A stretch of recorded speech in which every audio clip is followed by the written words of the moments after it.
This is the Absolute Business Mindset podcast, created and hosted by Mark Hayward. This podcast will interview entrepreneurs, business owners, and people in their careers. We will delve into their journey to success, key life milestones, and go deep into their area of expertise. Get ready to learn from other successes and failures. Today we have Angel Ribo, who is the CEO Confidant. Hello, Angel. How are you? Hi, Mark. Great to be here. Thank you. Thank you so much. And obviously, thank you everybody who's listening to us today. Well, thank you for joining me. It's going to be an absolute pleasure, I'm sure. What I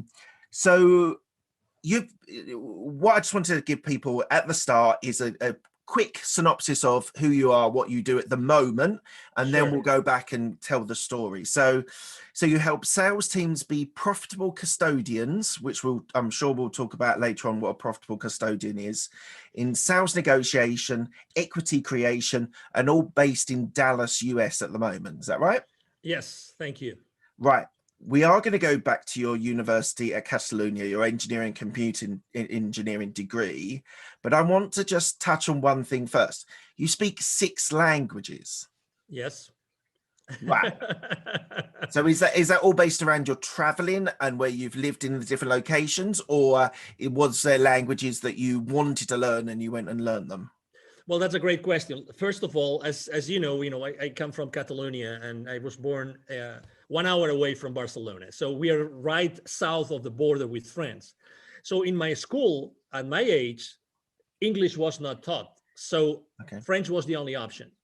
So thank God that was the case, because otherwise I would have never learned French. So, I really, for some reason, I was really ready to learn foreign languages. Probably one of the reasons is because, as you know, in Barcelona and Catalonia, we speak Catalan, which is a language between Spanish and French, right? So we have more sounds, the phonetic is more complicated.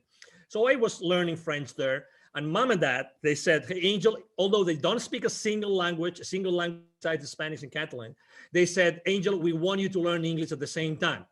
So they enrolled me on a private school. So since I think it was 4th grade, I was learning French in school and I was learning English outside of school.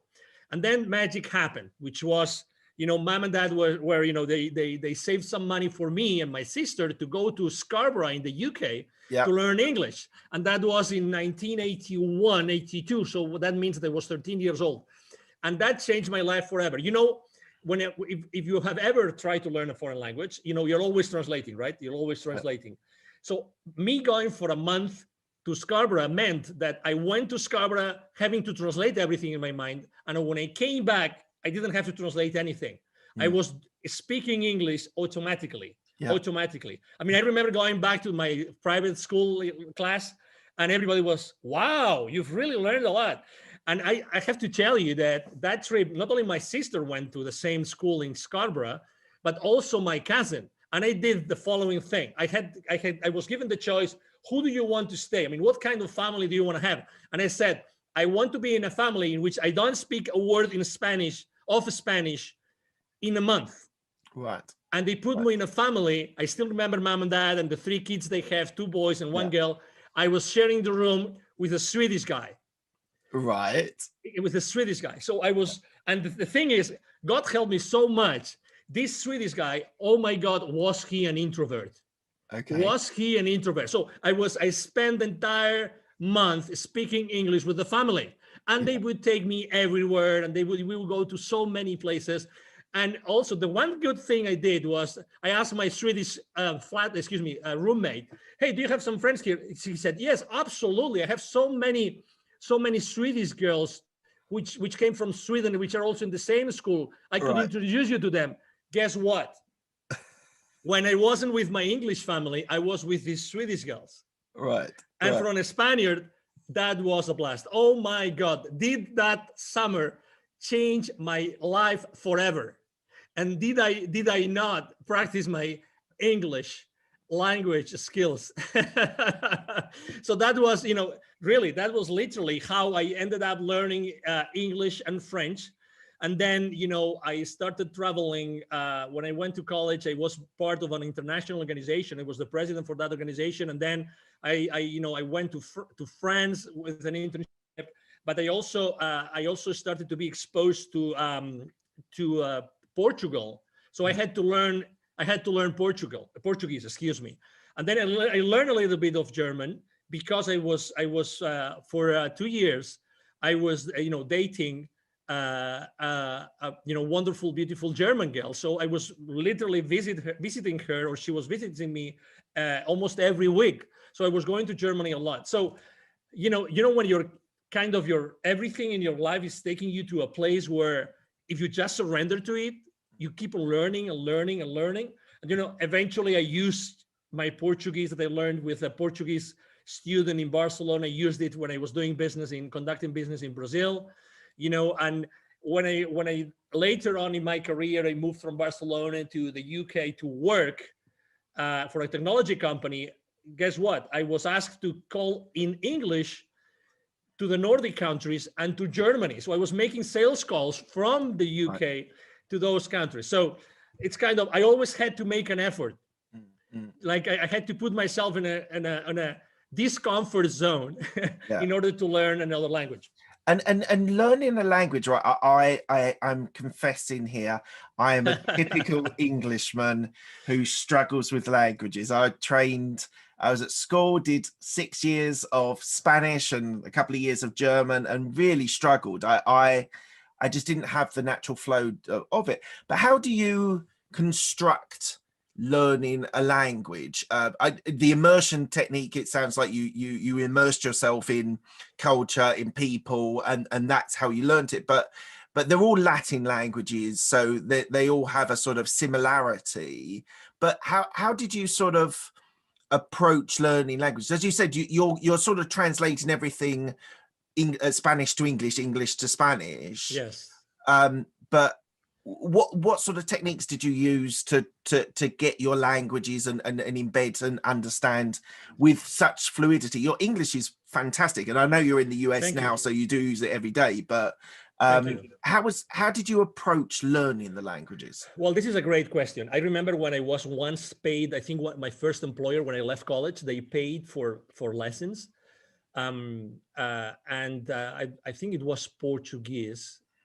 And they actually enrolled me. I don't know if I can use commercial names, but for this at this school, Berlitz, which they're very well known for languages and to teaching languages, foreign languages to executives. Yeah. And they would typically, even if you don't know anything about that language, you start listening to it. You start, you don't know anything, but your brain. There's something in your brain that suddenly starts being comfortable, familiar with certain sounds.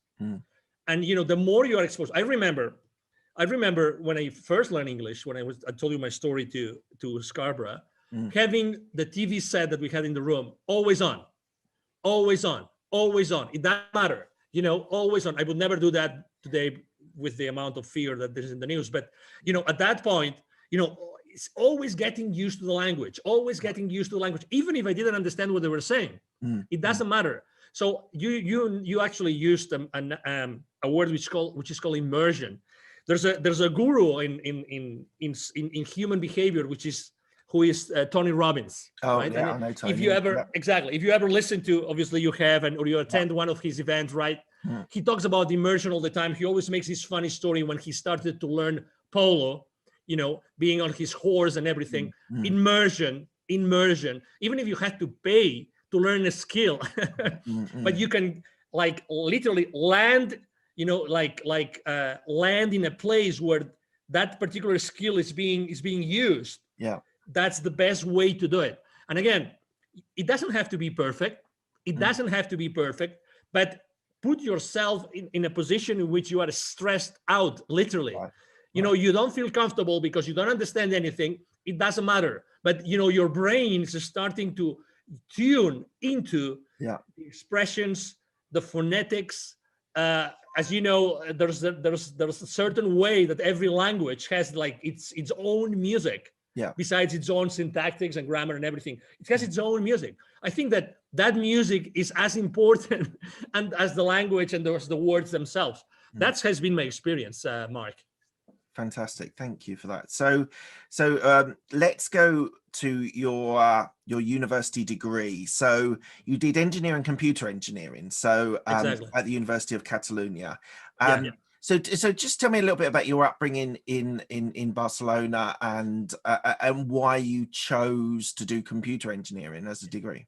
Yeah, that's a great story. I'm just having, memories from my high school time now. So I was born in a city. You speak Spanish, you've probably been in Spain. I was born in a city called Lleida, which is 1 hour away from Barcelona. Okay, so it's a 250, 300,000 people, city. So it's still a small town. So when I was, in high school, and actually in middle school as well, that started in middle school, I really loved computers. I didn't have a computer at home. But in school we had this lab with 4 computers, and I don't know if they were of a British brand or an American brand. They were called Acorn. Acorn. Yeah. It was. Oh, you remember that? Oh my God. Yeah. So I mean, I remember. I right now I have in my mind the lab with those computers. Yeah. That one of them, guess what, had a tape recorder, so I could record my programs. Right. Oh my God, I loved it. I mean, I totally loved it. I remember that thanks to that, my dad bought me an Apple IIc computer while I was in high school. Apple IIc. Right. So it was the most fancy Apple II that existed at that time. One of the few in the place where I was, actually the only dealer in that place. They knew me because I was all the time there looking for, software and everything. So that's how I started to like computer science and computer engineering. I was really good in programming. As I was progressing, actually one of my father was a CEO of a conglomerate of food related industry. Right. Companies, and he asked me, hey, could you do this inventory program for us? Yeah. And then suddenly for the entire summer I started to write in basic language. Yeah. Okay, a program for taking for controlling the inventory of that particular, it actually was a fish farm.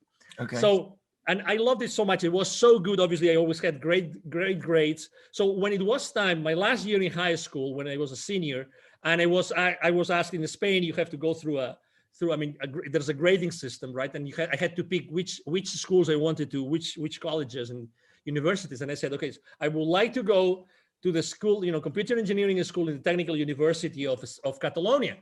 And I was, thank God I had very good grades, so I could get really into computer science. Yeah. But guess what?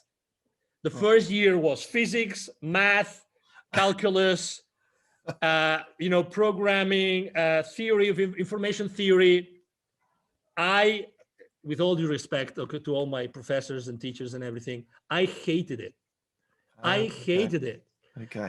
I mean, the first semester was, I barely could pass, I think, 2 of the subjects. I mean, it was really difficult. And then the second semester, oh my God, I said, I don't like it.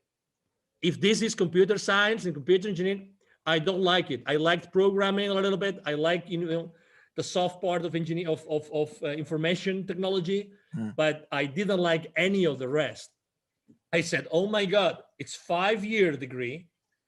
Okay, I'm only at the second one. Oh my God. To be honest, I said, I don't know how am I gonna do this, but whatever. My parents are paying for this. I had to move from Lleida to Barcelona, so they were paying the rent and everything. So fast forward, to be honest, I had to wait actively 3 more years until, again, I liked computer engineering subjects because they were more like, computer engineering or computer science in organizations, information systems, stochastic processes, things that were really more attached to reality, as opposed to, calculus and side. Exactly. And I am a very hands-on guy. I really like to be around with people, and I like to have human contact. And I picture myself, am I going to be a computer analyst programmer the rest of my life? Oh my God, no. That's not going to be Angel Ribo at all. That's why, as you have read, that's why, really after I finished my degree, I said, I have to do something more related to business.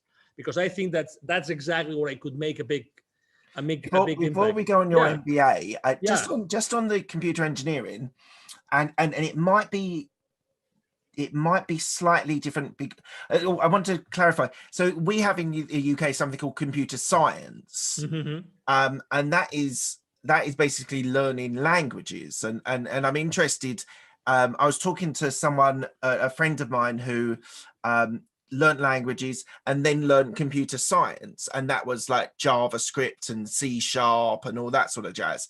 And he said that actually it was very easy to learn because it was just learning a new language.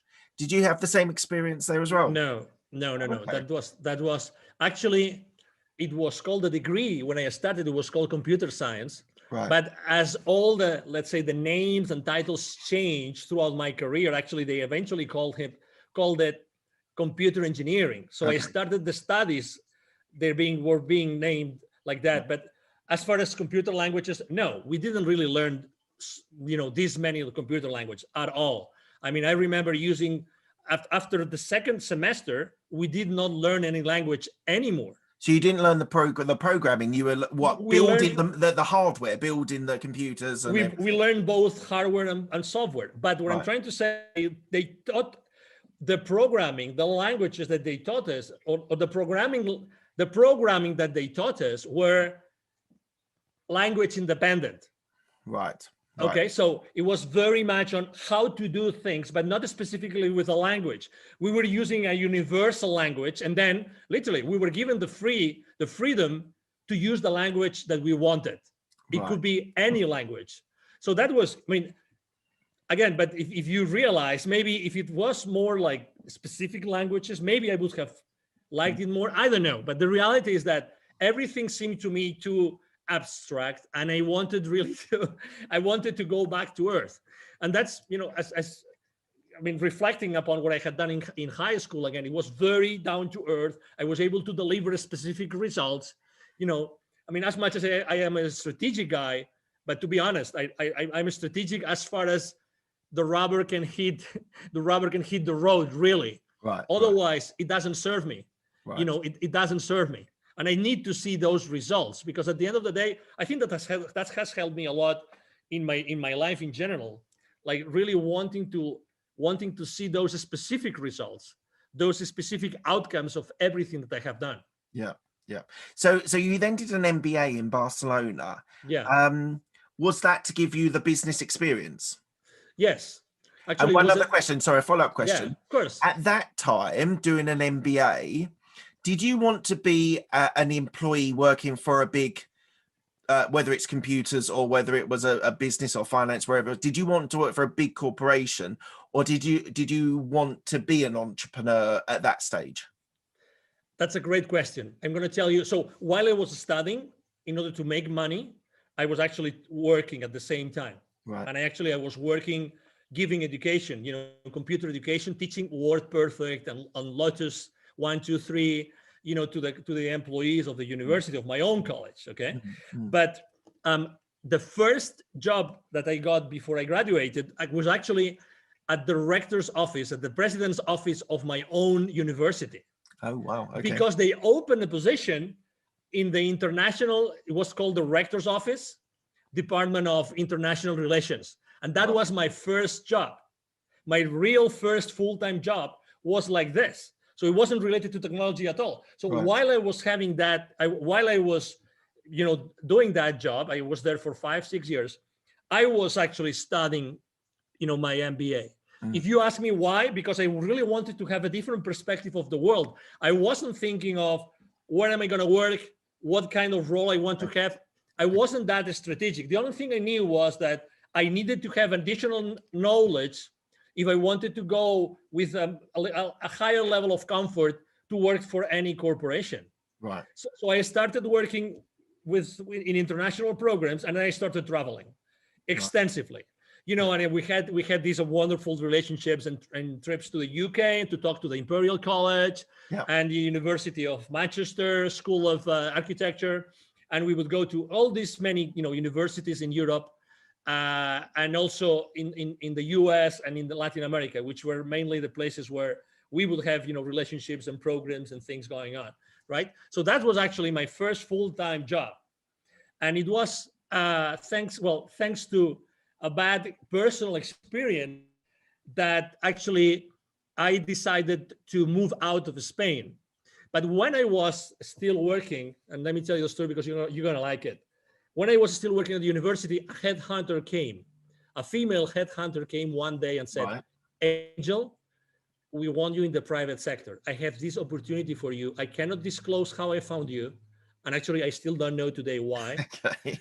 But, well, I know why, but I don't know how they found me. But anyway, Okay. we would like you to work in this particular company. I think you would make a great fit.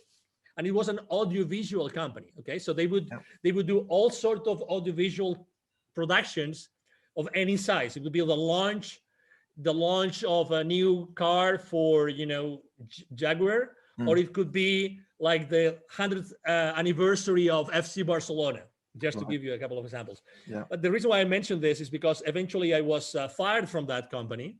Okay, so that was interesting. What did you do? What did I not do? What did you not do? So there was a lot of politics involved in that company. I was hired by one guy, and I made a mistake, which is I allowed myself to say to accept a position because this guy said, "Hey, we are reorganizing this part of the company, and I'm not gonna be your boss anymore. So before I hand you over to the new boss, I want to give you the opportunity to go to another side of the company. It's up to you. You decide what you want to do." Right. Okay. And I really didn't know nor my potential new boss at that division or this other boss. So I said, okay, let's go to this other boss, this other division.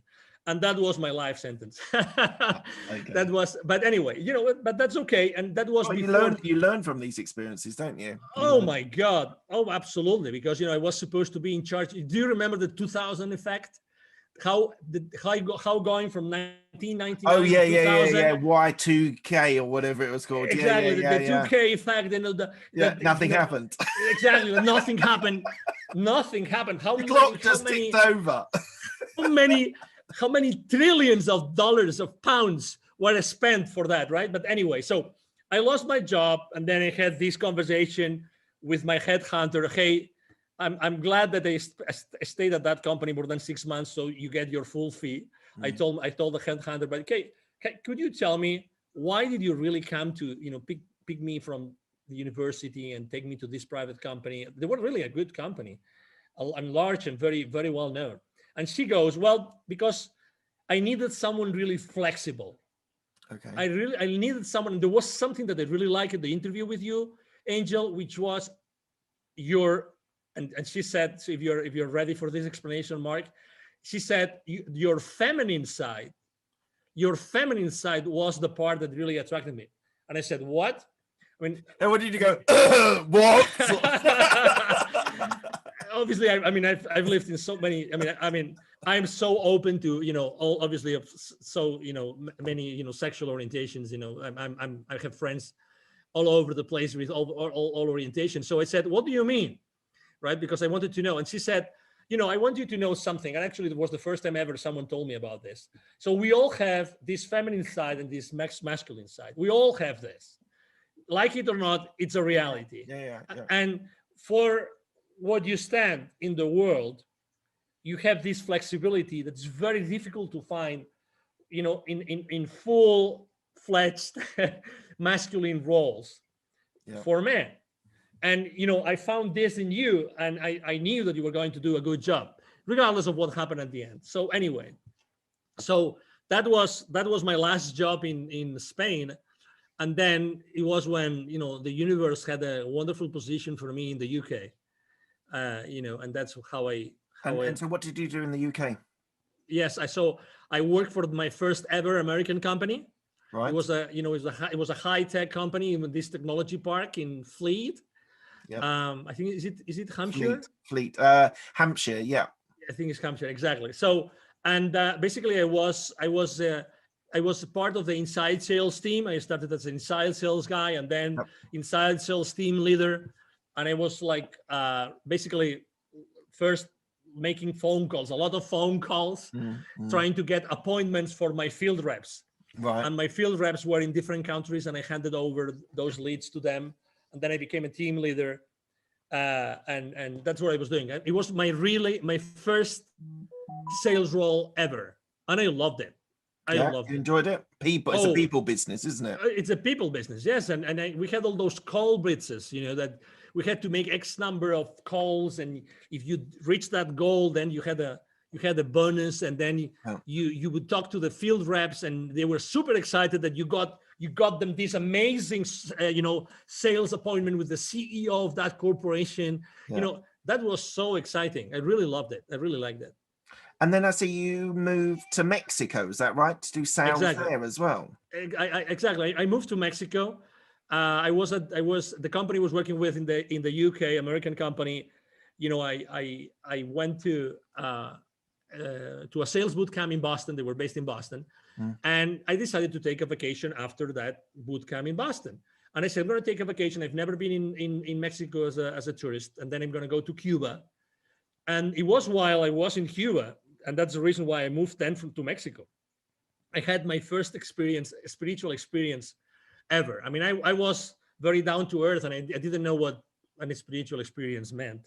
So I remember reading that book while I was in Cuba, and I was reading this book. Is called The Celestine Prophecy. I don't know if you've ever heard of this book. No. The Celestine Prophecy. I recommend it to you. Okay. It's written by a guy called James Redfield. The Celestine Prophecy. It's basically a book that talks about the energy and how everything is energy and everything around us is energy. I love the concept. When I was, when you're reading something and you're feeling that you already know that, and you're feeling excited about this. So it's the story about a series of scrolls that are being found in the Amazon side of Peru. Okay. Right. So it's an amazing book. It's a fiction book, but the teaching just was amazing. So I remember turning the last page of the book, and as soon as I did that, I had this rush of energy going through me. I mean, I cannot explain it. Goosebumps, chills, you name it. Yeah. And I knew that I had to do something. I mean, I remember when the sun was setting. I was in Varadero in Cuba, that nice resort. And literally at that moment, I decided I want to go to work in Latin America. Okay. I went back to Fleet. I mean, I never explained this to anybody. Okay, now everybody knows because I have explained the story, but I never explained that to my managers. But I told my managers, both American, I told them, hey, I would like to go to work in Latin America. You tell me where you have an opening. And they said, well, we would like you in Mexico. But hey, are you insane? What do you mean? Hey, you're working here in the UK. You have a great job, great progression. Look what you have done in under 2 years. And, you're making good money. Why do you want to go to a third world country? Why would you think of doing that? And I said, why not? Why not? What's wrong? And in this case, was Mexico. And, Mexicans love Spaniards. Spaniards love Mexicans. There's so many things in common among the two cultures. And I said, I would love to go to Mexico. And I think that there's a lot of things that I can do while in Mexico. Just before you talk a little bit more about Mexico, so you were saying about that book that had a massive impact. So yes. I started binging audiobooks on business, finance, self-development, all this jazz. I don't know, it's probably 6 or 7 years ago now. Cool. And I interviewed someone who said you should read The Alchemist. Have you read The Alchemist? Oh, absolutely.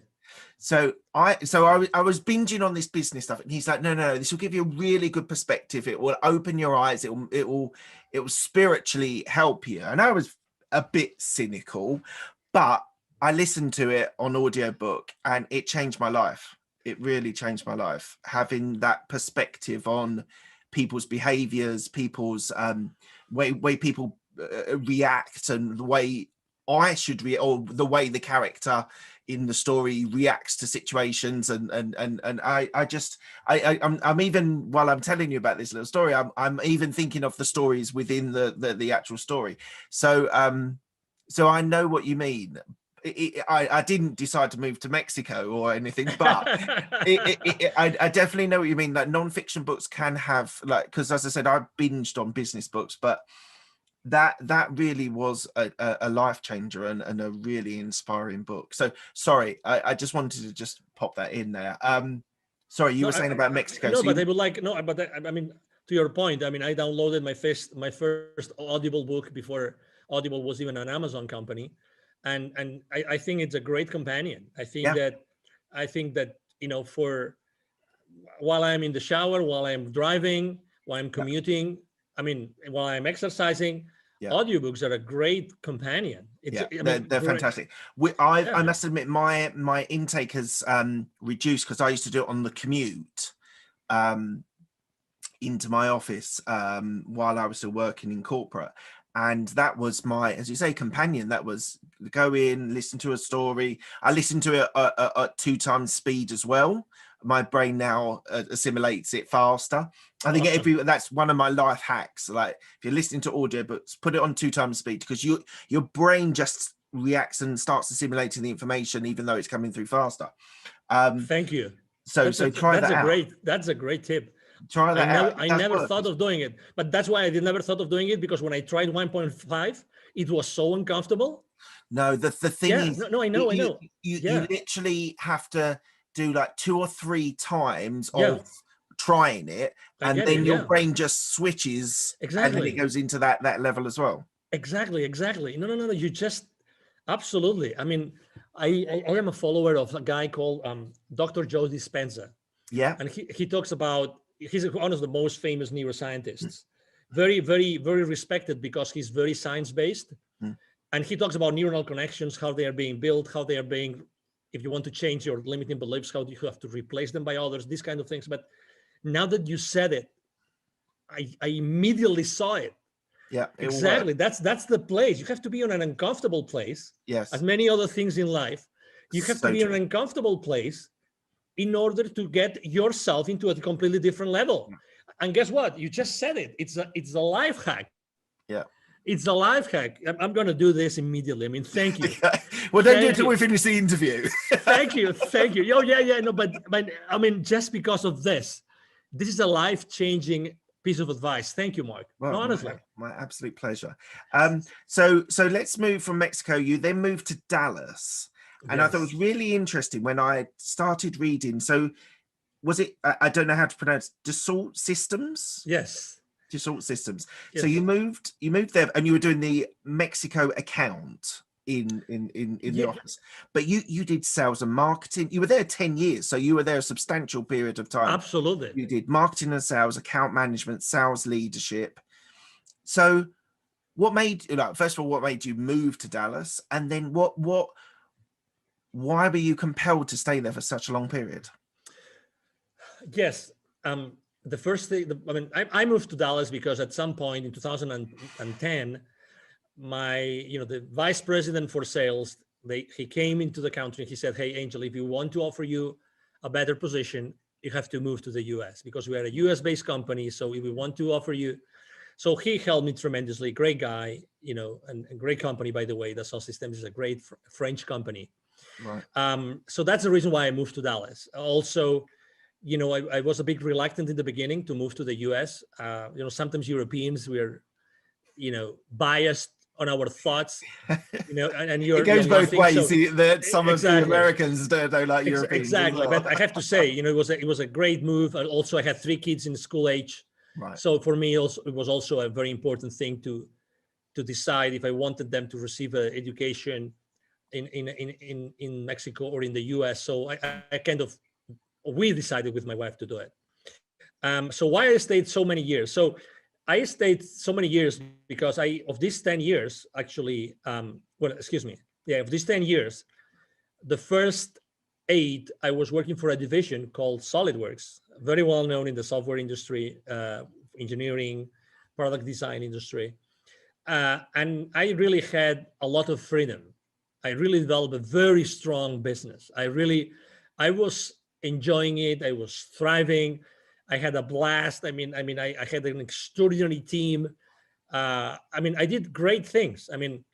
My work was recognized consistently in the entire corporation. So I was really having a great time, and it was really valued, and everything was, I really have to say, I was able to build a great team along to help me do that. That's the main reason. And, I've always liked traveling. So for me, being able to develop business, to close sales, to negotiate deals with people in so many countries in Latin America, that was such a blessing. Such a blessing. I was traveling all over the place, and I loved it. Some people are maybe reluctant to travel, and when they offer a position, they say it's 50% travel or 75% travel. Yeah. For me, 100% travel was amazing, right? Because that's who I am. Don't ask me why. It's just who I am. Probably because of the languages, right? Because I feel like a citizen of the world, that I can go anywhere, and I like learning. I like being exposed to new things, and that's who I was. So that's why I stayed in the company for so long. And was there a specific career development that was opened up to you? And like, not necessarily your first day, but in the first year, they said, "Look, Angel, we think you can keep progressing." Like, what was it opened up to you, or did you have to fight for the progression? Like, what was? I had to fight for the progression. I suppose you were in sales, so yes, I had to fight for the progression. Again, it is what it is, and again, you always put wherever you are in your life, you have a scale, right? In your mind, right? And you put one things in one side and one things in the other. It's a matter of balance. So you find the right balance, So I was really, as I mentioned before, freedom. I had a lot of freedom to do a lot of things. I developed a certification process for my sales force, a certification process for my entire channel, distribution channel. I designed training programs. I had so much freedom, and I could do so many things. And we had no boundaries. We could do anything. And we deployed strategies in Latin America that nobody had deployed worldwide, literally. So I had so much trust from my managers and the leaders of the company. Oh my God. And again, I value my freedom a lot. A lot. And did you have a coach or a mentor there? You said about the person who brought you in.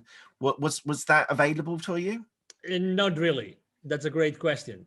I think that I always learn through exposing myself, through being in uncomfortable places, and being the one doing stuff. Probably my passion and my enthusiasm helped me a lot, so that when I was proposing something, people would, go with me all the way. I was one of these guys that I would really, walk my talk. So people would come along with me, but there wasn't this written career path. I wish, because that gives you a lot of certainty. That's why, I was, people talk about the term like a corporate survivor. Yeah. In the sense that even though there was not such a career path specifically laid out for you, still I was able to thrive, and I was able to get different positions. I started as a sales rep or a sales manager, and then I started to incorporating territories. That's something that happens at corporate, right? You keep on bringing additional territories, additional revenue, right? And eventually, when I moved to the US, I incorporated, strategic accounts and accounts that were present at both sides of the board, and these kind of things. Right. Okay. Well, let's fast forward a little bit. I do want to talk about this, but we're gonna have to move on. You're a TV host on a station in Dallas. Unfortunately, we're going to have to keep going because I want to get everything in. Go ahead. So what I suddenly started seeing at a certain point of your career, you created CEO Confidant, which we'll talk about in a minute, but you started doing philanthropic, it's charity work that you started to do. So you became the president and co-founder of Wisdom for Kids, and you also, this is not so charity, but you became the CEO of Divine Human Ventures, which is helping the gap globally for companies to reach different parts of the world. So what made you take that shift, which is beyond the sort of corporate or entrepreneurial world, into those areas as well? Well, when I have to say, I started to prepare myself before I left corporate world in 2016. I started to prepare myself, and I started going to different conferences of people that knew about things that I thought could be valuable for me. Right. They were basically, these famous online marketeers, these people that have done, online launches, Yeah. that they know everything about coaching programs, sales funnels. So I attended so many conferences during 2014, 15, and eventually 16. So I prepared myself for doing that. I'm telling you about this because in 2015, 1 year before I left corporate America, I had a spiritual experience. Okay, it was the month of March. I was in Mexico City. It was a Saturday morning, and I was exhausted. I used to like to say when I was in the UK, I was knackered. Okay, Yeah. exactly. That's a great expression. So because I remember that morning very well because it changed my life forever. So it was at that hotel. Typically, I would fly back to Dallas to be with my family on a Friday night, but I missed my plane. So I had to reschedule for Saturday, and I couldn't reschedule for the first flight in the morning. So I had to reschedule for the 5 p.m. flight on Saturday. So that means basically that I would spend 1 day less with my family. So I was really remorseful. I woke up. I was at that hotel. I remember exactly where I was, in which room I was, and as soon as I went into the shower and the water that Saturday morning, I had, and now I recognized it, right? Or I then recognized it. I had a full-fledged like spiritual experience. So remember that what I told you that I had in Cuba before? So that happened, but with a lot of images, a lot of flashes, and a lot of things that made me cry like a baby. So imagine myself, from the outside, you would only see an adult, a young man crying in the shower under the water.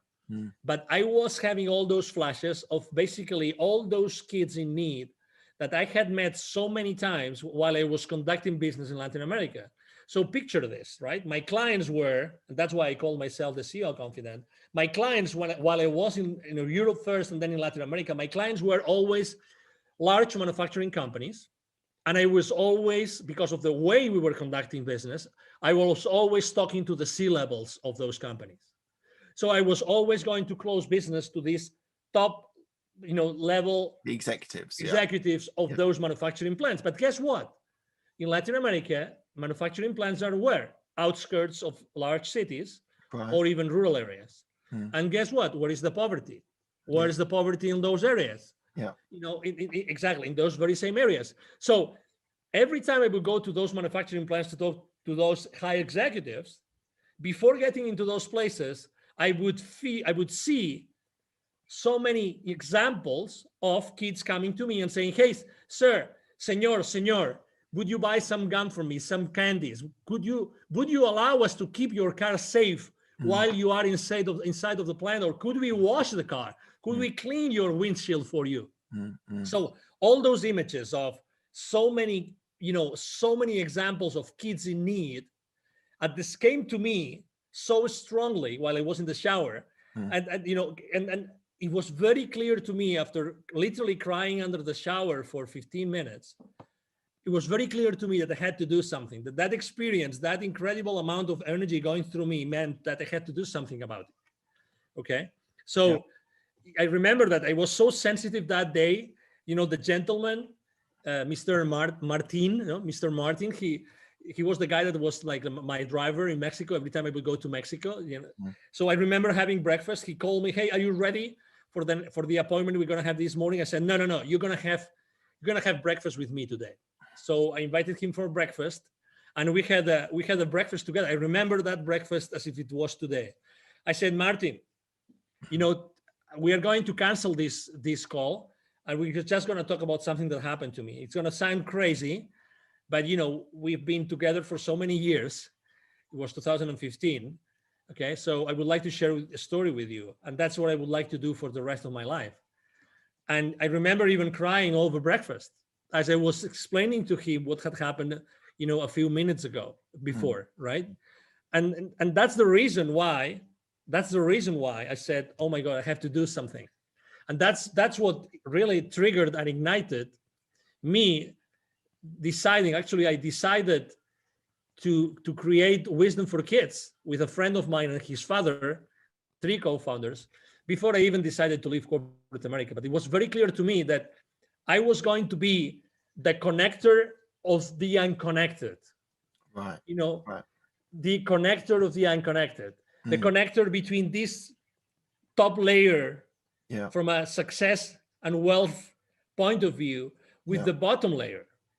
Right. And obviously, through my work for so many years, I had not only sold and developed business, but I also had trained my distribution channel, my distributors, my resellers, my business partners. I had taught them how to become, good companies, I had helped them to grow their businesses. So I was always doing this, like helping these partners of ours, grow their businesses, but also eventually the main goal of all the services I'm providing to my own clients, to those manufacturing companies, was how to accelerate the growth of their businesses. Right. So you see, there was this common denominator. So it was very clear to me that what I had to do is I had to start this nonprofit. Eventually, we called it, Wisdom for Kids. But I called it. I had to start this because I said, if I don't do it myself with these two other people, who's going to do it? Who's in such a good position of being able to, tap into the genius of these top level people and at the same time helping the underprivileged? So tell me a success story. What have you managed to do part of this charity nonprofit? Yeah. So there's an area which I like to go, which is an indigenous community. I like to go to indigenous communities for many reasons. One of them is because 95% of kids in those communities are poor. Right. So when you go to those areas, the chances of making an impact increases dramatically because everybody lives under the threshold of poverty. Yeah. And I'm going to tell you a story of this area. It's in the north of the state of Puebla in Mexico. Okay. So in this area, there are 180 plus small communities. Many of them speak their own languages, originally from the Aztecs, Toltecs, this kind of, originally civilizations, let's say, or cultures. So one success story I can make is in a particular area, one of those sub-communities there, when we deliver our workshops, right, what we do is we do a lot of self-esteem work. We do a lot of neuro-linguistic programming, okay? Because we want to make sure that whatever we do in that community, it's sustainable. Exactly, it's sustainable, right? So we went to that place, and we basically started talking about, hey, you have to love yourself. I mean, this is kind of the message, right? I mean, we don't teach it like this. There's no whiteboard. We jump, we sing, we dance, all sorts of crazy things that you can imagine we do with the kids. Why? Because we connect with them, again, at an energy level. Yeah. We raise the energy of that place wherever we conduct our workshops. And that's the main goal. The main goal is we connect with them at such an energy level that, like, the most amazing part of the workshop, which is a 20-minute meditation, has the most impact. So for 1 hour and 40 minutes, we are preparing our kids for the most important part of the workshop, which is the meditation. Right. I mean, you have to think that we spent 2 years preparing the workshop. We had 2 PhD students preparing the workshop with us. Right. All right. So there's these 2 kids, which were brothers, which had different grades. One was second grade and the other one was third grade. And the story, the success story is because, we always say that we help underprivileged kids in Latin America become entrepreneurs using their local resources. We don't want them to go somewhere else to be successful. Yeah. We want them to become aware of the wealth and the resources which is around them. Yeah. Okay, so we told them, hey, okay, so what do you think you have here that people might like, right? And we started having that conversation, right? So we brought the mom of these two kids. Okay, we brought them and we say, okay, so what do you think we could do? And one of these kids really was very good with what he was doing with his hands, right? And we said, why don't you start making, and it's a very simple thing, but bracelets with stones that you were able to find here. Yeah. Actually, and they said, wow, that sounds really interesting. So we sat down with them, we sat down with the mom, and we made sure that they were going to, we were going to have a continuation, because the challenge there is not passing on the how to do something, it's to do it. It's actually to take action. Remember, it's not. There's one mantra that I always share with my business, with my clients, which is take imperfect action now. Yeah. That's my mantra. Take imperfect action now.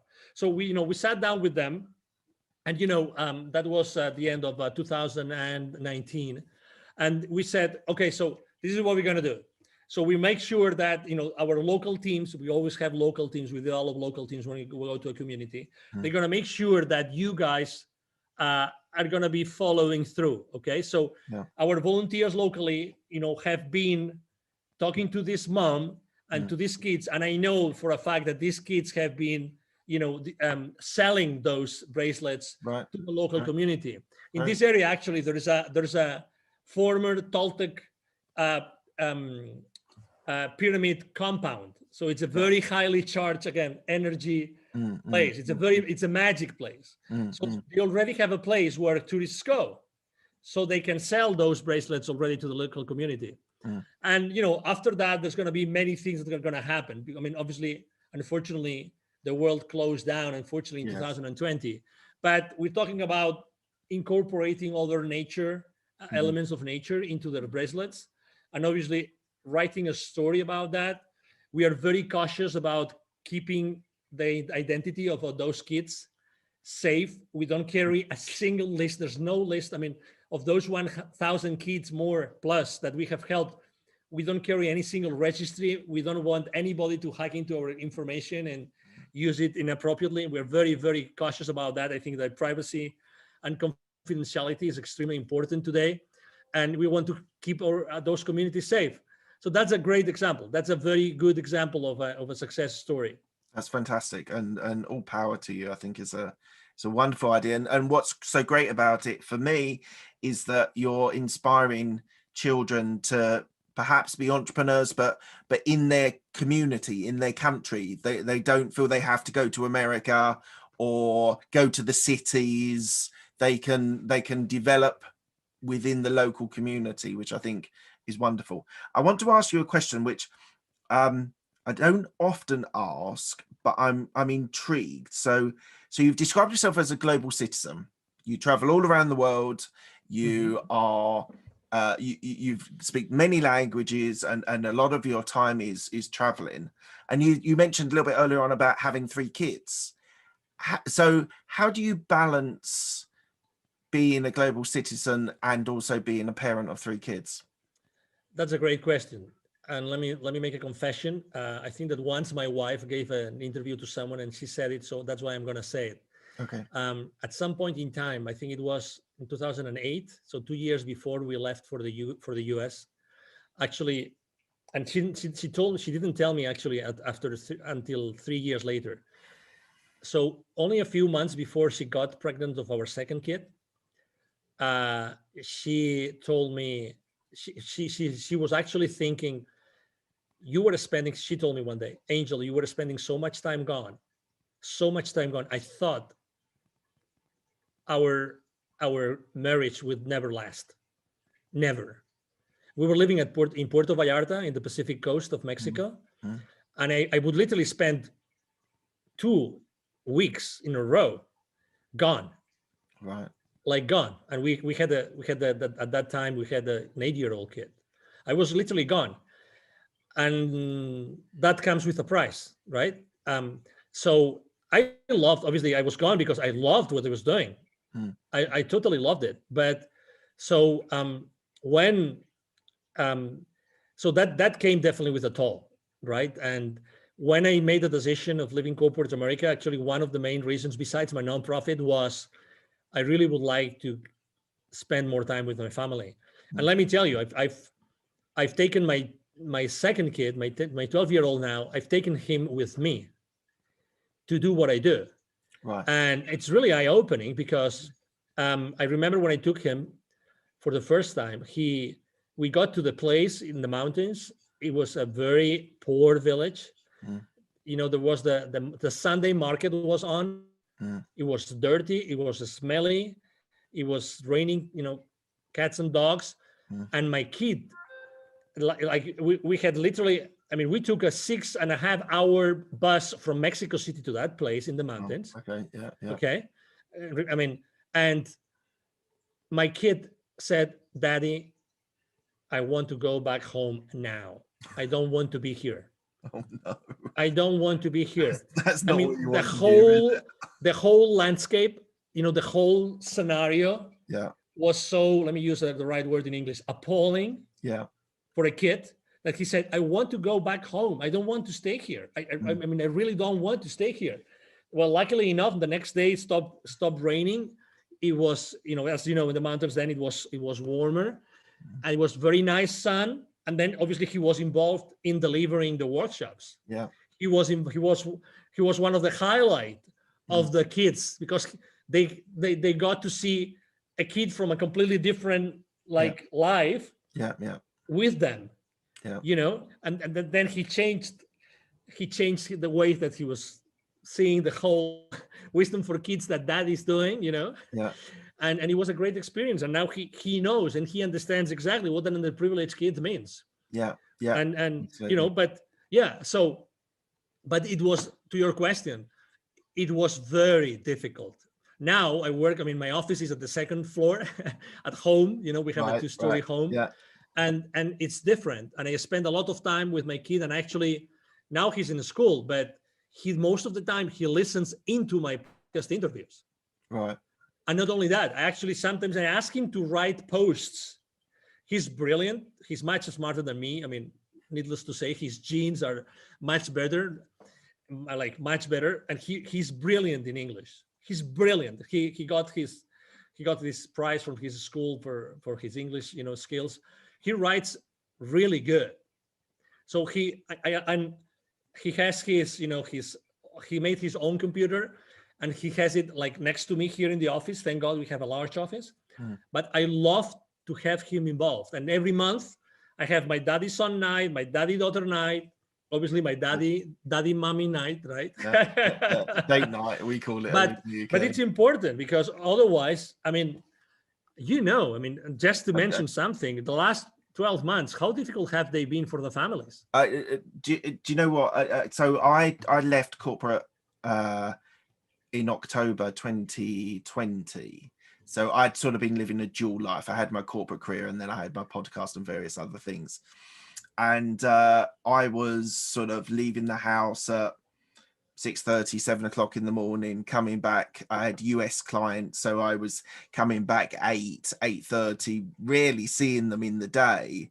And I think one of the things that COVID has actually done is, so I'm working from home. We've managed to make it work. I can close the door if the kids are not, if I'm doing an interview, but actually being present. It's not always that you're like, I'm doing a little bit of homeschooling at the moment. We're in lockdown in the UK, but my wife's brilliant and she does most of it. But just being present and being around and having meals with them and having breakfast with them and being involved in their lives is probably, for me personally, the biggest thing that COVID has given me as a benefit.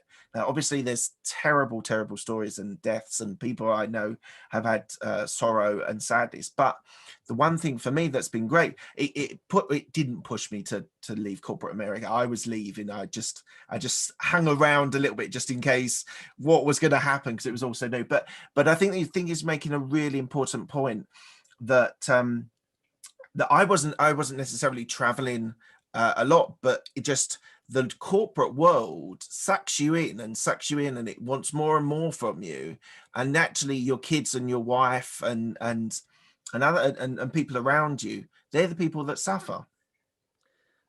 It's great. I mean, if you think, now that you have I have to say that after leaving corporate, I was by myself in the desert for many months. Okay, Right. I had to adapt. Yeah. Yeah. I mean, for me, it wasn't automatic, right? I mean, although I was successful and blah blah blah, regardless, I thought it wasn't enough. I thought until I one day I sat down and started to make some accounting. How many clients have I seen? What were the achievements? How many people have I met? What did I do to help them? What, all these kind of things. I felt that it wasn't enough. So, I mean, everything works out, right? Yeah. It's true that when you work in this large structure of a large corporation, you give so much away, Yeah. so much. I mean, and you typically never feel fulfilled. You typically always feel that 100%. it's not enough. You Yeah. have to, you have to give enough. You have to give more. You have to give more. You have to give more. And there's never, one of the things that I will change if I was going back is the vacations. When I Right. would take a vacation, I always have had my mind still in my job. Mm. Always. Mm. I remember one time I said, okay, I'm going to go really far. Like I'm going to travel, not to Europe, but I'm going to travel to Hawaii because they are in the middle of the ocean. Yeah. And I will not have to talk to any of my resellers, any of my salespeople, nobody. I'm going to be there 3 weeks. I remember as if it was today. I couldn't do it. So I was a corporate animal. Yeah. Mark. Yeah. Like, you know what I mean? I was like completely embedded Yeah.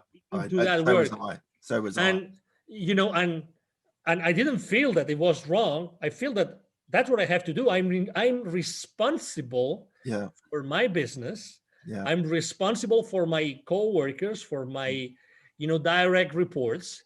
I'm responsible for that revenue. And if I don't do it, I am not ethically and morally, I'm not doing the right thing. And it is so wrong. It is so wrong because you give away the most precious time of your life. Absolutely. Right, let's talk on some more cheery things. So your entrepreneurial experience is all based around the CEO Confidant. So so it's about sales accountability. One of the things that I want you to talk about is a profitable custodian. Yeah. Now, this was a phrase which I've never seen. Now, I've interviewed probably 80 odd people, maybe. Yeah, about 80. And I've spoken to salespeople, people that started in sales. And so what is a profitable custodian? Yeah, so this is that term that we developed together with one of my business partners. Okay, so his name is Neville Joffe. He's an executive educator. So one of the things that we tend to think as entrepreneurs is that we have to do it all ourselves, and that's so bad. So bad. I think that we have never been taught to really collaborate and establish strong business partnerships. So that is exactly what I did with this gentleman. So one day we were having a conversation and we were talking about this term and of the employees being the custodians of the company's profits. And I said, hey, we have something here. What if we start, if the main goal, the ultimate purpose of any company is to produce sustainable profits and cash flow for their shareholders, for the equity holders of those corporations, if that's the main goal, and what we are doing here is to remind everybody of the financial implications of the business decisions, then every single employee is the custodian of their company's profits. Right. And you were in corporate, I was in corporate. Seriously, how many real conversations, in-depth conversations did you have with any of your clients or business partners while in corporate about financial statements, about balance sheet, about P&L, many, but how comfortable did you feel? That's a different question. Yeah. How comfortable did you feel? Even if I went through a MBA, I really didn't feel. So when I was talking to Neville Joffe, we realized that, and he told me, because he had surveyed so many people, that we are never trained at corporate to be aware of the financial implications of every single decision that we make. Yeah. It can be a discount, it can be a new product, anything that we do at corporate, So then we came up with this concept, which is profitability custodians. I ran to GoDaddy. I protected literally, I did that day. When you have one of these amazing ideas. Yeah. I went to GoDaddy. I booked the domain profitability custodians, and then we started using it. And it's because it's the reality. We are really not aware, even at the personal level. I mean, how many families have a balance sheet of their own home, of their family? How many have a P&L? Do you know the financial implications of a decision? Well, roughly. The answer is roughly, right? Yeah. Do you know something that was a game changer for me? You were talking about books earlier on. Yeah. Remy Sethi, who wrote a book called Make You Rich or something, and it was a game changer again for me, because it started talking about, on a personal finance point of view, having different accounts for different things. So we had a Christmas account that we were putting money in every month, and that when Christmas came around, when you buy stupid amounts of presents for your kids and things like that, we had a fund for it, and we didn't even spend all the money that was available. So now that's rolled on to birthday funds when we want to buy the kids birthdays, and I've managed to be able to separate. So I now put every month a little bit away for tax, a little bit into this fund. My business account, I always keep a slash fund available, especially on my properties or real estate, if there's a boiler going or whatever, something like that. So that was really a game changer for me, to actually, instead of just having one account and so many things dipping in and dipping out, and you can never control what's coming in and what's going out, you just never have a concept of it. So it sounds to me that you're sort of giving that sort of responsibility to the people you're training as well. Exactly. So what we do is we actually start from the personal financial statements of every single employee. Okay, we're talking about, I mean, this is designed for both entrepreneurs and for corporate business operators, let's say. So we started from the financial statements, of personal financial statements of everybody who is being trained, because it's from there, it's from that position where everybody acknowledges what we're talking about, that we then go to corporate finances.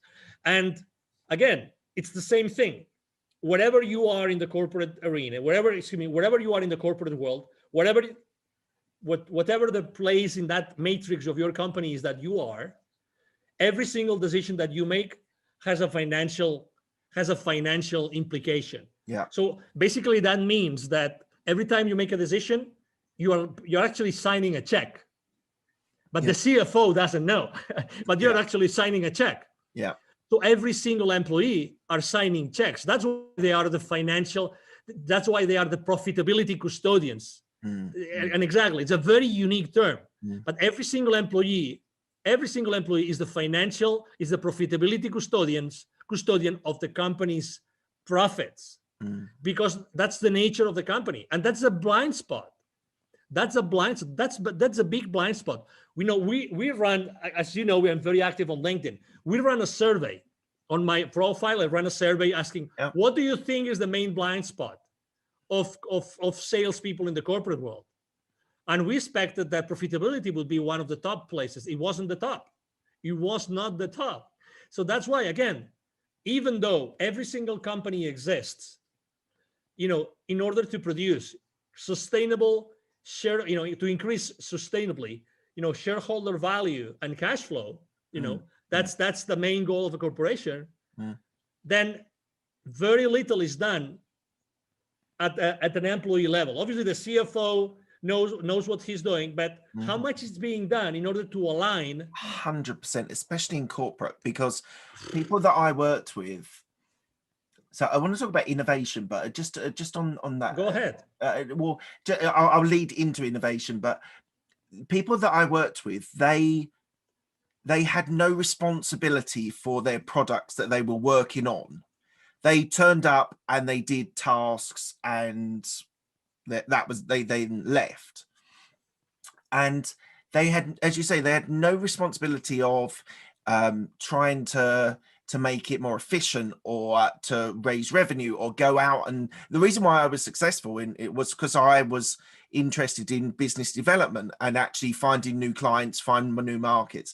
So I know sales is slightly different to what my experience of corporate America is, but how does innovation sit with the people that you work with in the sales environment? So innovation for you in the sales arena is different to I was in KPMG and PwC in their software, so I helped sell and implement software. But how does innovation sit for the sales market in corporate America, or even in entrepreneurs that you help? So are you talking about the importance of innovation within because my I think people, base? Or well, I think people just aren't aware of the importance of and I mean innovation as in making a difference, making a change, in trying to make something better, whether it's with a client or within an internal system or whatever. Yeah, I mean, I think that, in theory, everybody embraces innovation, right? Because innovation means you are able to create something new. We are all by nature creative. We love to create, but then there's this gap between, okay, I create all those things. You mentioned several products. You create those products, but okay, in order to deliver those, there's going to be something involved. In order to market those, there's going to be something involved. In order to sell them. So this is the gap which is being forgotten. So to be fair, because it's easy to talk about this, but in all fairness, the thing is how many of us, while in corporate, we got the right education so that we were fully engaged with the rest of the organization, so that eventually the leadership team could keep us accountable. That's the thing. That's the thing. If you want to keep your employees accountable, it's not fair to do it unless everybody is really engaged because they have been provided with the right level of education. And that's where the gap is. That's where the gap is. And again, it's a matter of priorities. It's a matter of priorities. So for instance, I was also selling to many different industries. We were selling what is called product lifecycle management software. Okay. Right. So that means that our clients would be like corporations that they would have some products that they would send to the market, and obviously they wanted to launch those products to the market faster than the competition, blah blah blah. Obviously innovation was always there because our tools were helping them to be really innovative and to launch to market, the time to market, right? Time to market. Right? So innovation was always there. But again, it's not only that you have a great idea and you're able to make sure it's going to fulfill your client's needs. It's not only that, because something that also, again, another gap. When you're selling something, how many times do you really care about the profitability of your client when they buy from you? Because at the very second that you close a deal with them, you become a liability. You become a liability in your client's financial statements. Yes. And it's a great revenue for you. Yeah. But until the returns, until the client sees the returns, you are a liability. You tell me, as a salesperson, how many times you have the tough love conversation, the tough conversation with your client, in which you say, okay, but I'm only going to sell to you unless we really have a tough conversation about how that is going to help you increase your profitability. Nobody does it. Nobody does it. Because why? Because it's a tough conversation. It's like, when you're dating this girl that you really wanted to date, like you were like dying to date with that girl, and then you immediately, for some reason, something changes and she says yes, and it's your first opportunity. Are you going to go raw the first day? Are you going to tell her everything? Not the first day, not even the first month, not even the first year, because she's the lady of your dreams, right? Mm-hmm. So it's the same thing. We are coin operated, we are salespeople. So when we have this possibility to sell a multi-million-dollar to someone, we never have these tough conversations. Wrong. This is the wrong thing to do, because we want long-term relationships with our clients. The best way to keep our clients alive and keep on buying from us is if we make sure that we develop that win-win, in which they recover and they make their investment in our products and services profitable. Mm-hmm. I'm going to have you back on my podcast again. I'm gonna so I what I want to do on our second interview, I'm happy to do it, is talk about sales, is go deep in on sales, because I think it's the core of your business, it's a core of your experiences. I've got certain views on sales, not negative, because I think people's career progressions is based on selling yourself. It's like you're selling to clients, you're selling yourself to your bosses. So we'll have to get you back on in a month or two. Right, we're coming to the end of the interview. I asked my guests 6 same questions. They're quick fire questions. They don't need quick fire answers, depending on how you want to respond to them. First question is, what's the best decision that you made? Have kids. What's the best piece of advice you were given? Be open to what the universe has to tell you. Okay, awesome. Who helped you most in your career? My wife. Any regrets? A lot, but I wouldn't be who I am unless I had gone through those challenges. So that's okay. I'm a human being, so I am still wired, and I still feel that I did something wrong. But really, I'm happy to be who I am with all my flaws. That's fantastic. What are you most proud of? Well, what I have achieved. I've helped so many people. All the lives that I have been able to change. Awesome. And what does legacy mean to you? Well, legacy means all those things that the people that have been able to impact, to your previous question, all those memories, all those examples that I was able to give to all these people, the people that I was able to lead throughout my life. And that includes obviously my wife and my kids. Fantastic. Thank you very much. Where can people find you? Thank you. Yeah, very easy. Go to LinkedIn, Angel Ribo, the CEO Confidant, or send me an email. Ribo is spelled like R-I-B as in boy O. So my email address is angel, as in heaven, angel@angelribo.com. And I have to tell you, or myself or someone in my team will be, kind enough to respond to your message. So don't hesitate to write to me. That's fantastic. Thank you very much, Angel. It's been an absolute pleasure. Thank you. The pleasure has been mine. And obviously, thank you very much to the audience who has been listening to us.